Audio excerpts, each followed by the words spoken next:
Alors, là, on est arrivé à la troisième question. Et il demande le mécanisme de la réaction pour l'un des 4 produits. C'est-à-dire, on en choisit un. Et bon,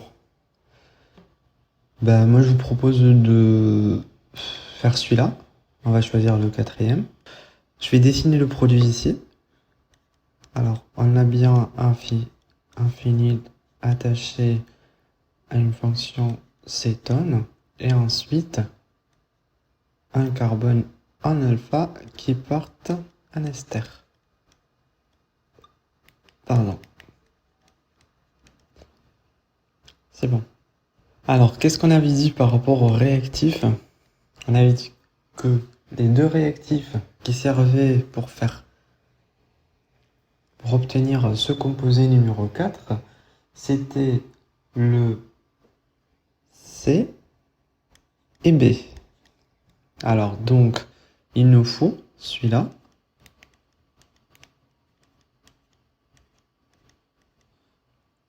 OET ici et OET également ici. Bon, plus, quel produit? Pardon, quel réactif? C'est celui-là. Celui-là. Alors, on a une CO et un CH3 ici. Bon, vous savez bien que la réaction se fait au milieu basique, donc il nous faut une base. On peut mettre NaOH cette fois-ci. Et alors, on essaye d'écrire le mécanisme de cette réaction. Bon, alors comment on fait? Bon, pour le mécanisme de cette réaction, on commence déjà par regarder qu'est-ce qu'on a ici. Là, on a une base. Quand on a une base, on vous a dit que la base, elle va aller arracher un proton pour faire une réaction acido-basique, c'est ça? Alors, du coup, qu'est-ce que je fais? Je cherche là où j'ai un proton. Alors, qu'est-ce qu'on avait dit ici? On regarde, on a des carbonyles, du coup, il faut penser à l'hydrogène le plus acide. Et il est où l'hydrogène le plus acide? On a dit que c'est l'hydrogène qui est porté par le carbone qui est en alpha de ce carbonyle. Alors, ici, on n'a pas de carbone. Donc, on n'a que ce carbonyle, en fait, mais il n'y a pas de carbone. Il y a des OR, des groupements OR. Donc, pas besoin de regarder ici. On va venir regarder ici. Cette molécule, en fait, elle a une fonction, elle a 3 hydrogènes acides. Alors, on a CH3, les 3 hydrogènes acides sont ceux-ci. Voilà. Du coup, alors, la base, je vais l'écrire comme ça. Alors, je vais tout réécrire. Bon. Ici, je vais tout réécrire. Alors, on avait dit qu'on avait ça. CO. Et ici, c'est H2. Et le 3e, je le laisse comme ça. Bon. Le NaOH, il va venir attaquer. Bon, c'est le H- qui va venir attaquer, du coup. Il va venir arracher le proton, parce que c'est une base. Et cet hydrogène-là, c'est le plus acide, donc son électron, il va revenir ici, sur le carbone, ok? Donc, qu'est-ce qu'on fait?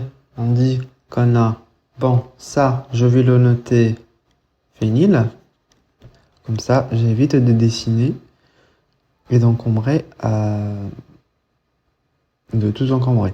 Alors, on a le phényl, il est attaché à un carbone, c'est le carbonyle.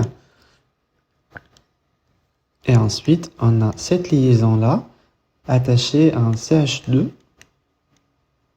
et puis une charge négative sur le carbone. Parce que là, maintenant, il a 5 électrons autour de lui. Alors, on peut faire également, comme je vous avais dit dans la vidéo précédente, une délocalisation de ça pour former l'inolate.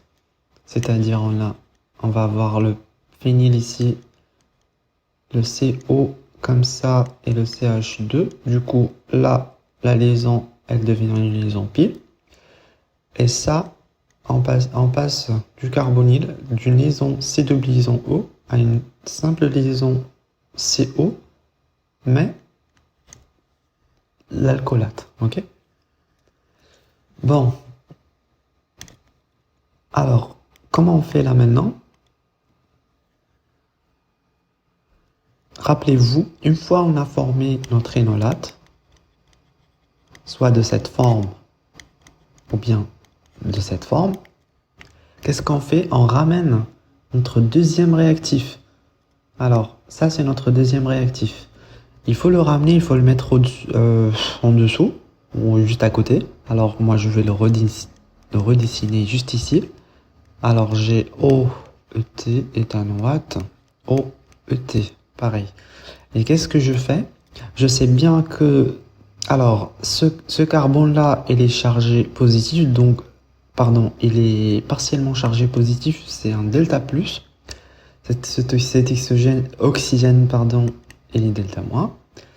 Et donc, qu'est-ce qu'on dit? On dit que, bon, ça on n'a pas besoin. On dit que ça, cette charge négative, qu'est-ce qu'elle va faire? Elle va venir, bon, on part pas de la charge, mais pardon,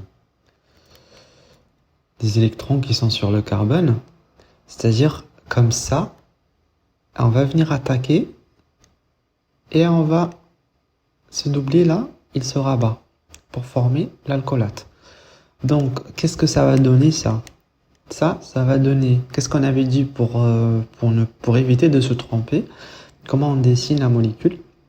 La nouvelle molécule, en fait, on commence par tout ce qu'on n'avait pas touché. Ça, on n'a pas touché. Donc, j'aurais écrit pH CO, comme ça. Et là, CH2.